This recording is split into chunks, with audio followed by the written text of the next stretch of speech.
paying jobs instead. But here is the thing, the logic is outdated. The stereotype is dead. Trump and his supporters thought that once they deport immigrants, especially ones working on farms or in low-wage labor, black people would come running to pick up the slack. But what they didn't realize is that today's black America is not the same as what they kept imagining. Black folks are now educated. They've got degrees. They are doctors, pharmacists, managers, teachers, entrepreneurs. They're not about signing up for $11 an hour farm work under harsh conditions, just because Trump thinks they should. And here's where it gets ironic. Some of these very same farmers who backed Trump, they're the ones now struggling to find workers. They thought deporting immigrants would free up jobs for black folks, but black folks aren't going.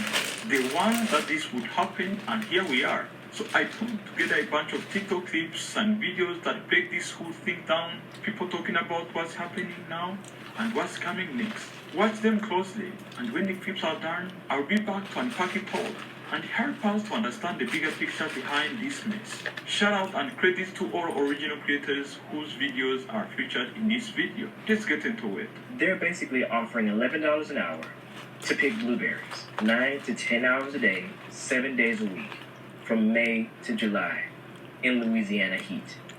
Now, I never heard of the Ranger, so I decided to look it up real quick. So here's some info. And just so you know, my source is this website called places.us.com.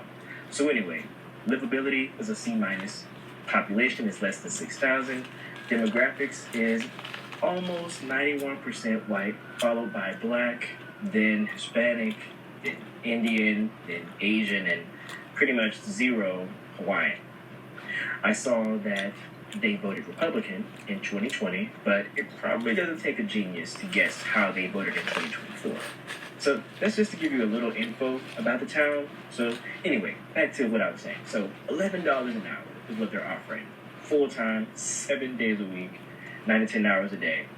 Now, according to salary.com, Louisiana's minimum wage is $7.25 an hour. So this is a bump. But let's be real. Now, for some people, they might say, oh, it's a job. Go work it. It's a job. But it's not a job, you know. It's more like a sentence.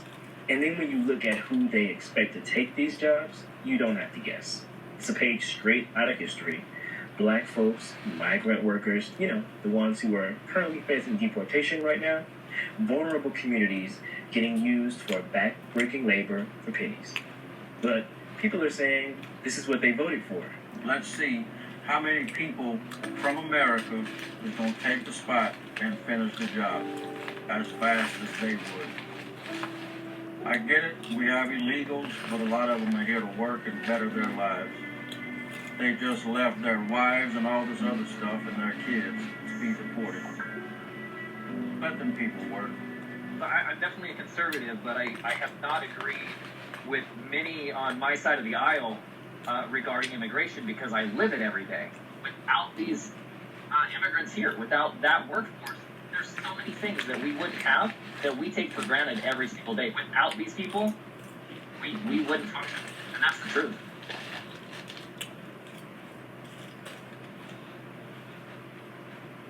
It's not fair for us as a country to continue, and this is both parties, we can't continue to ignore this problem and not come to a resolution.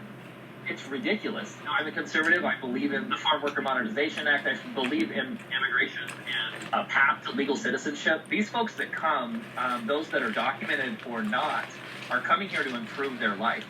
They're coming here to change the trajectory and the future for their children. So the U.S. farming industry is facing even more challenges, and I wouldn't want to be a farmer right now in the United States. They are currently experiencing a massive and national labor shortage. Coast to coast, there are currently 2.4 million jobs being unfilled in American farms. This is leading obviously to a loss of profits for the farms themselves, but also it leads to supply chain issues of actually getting the product onto the shelves finally for the consumer. This information comes from the American Farm Bureau Federation. My name is Nick. I'd love you guys to let me know what you think about this in the comments. Of course, farming is something quite close to Donald Trump's heart, but so far it is not working out for him in his presidency one bit. Let me know what you think. Give me a follow. 44% of farm workers in the United States today do not have green cards and are working illegally.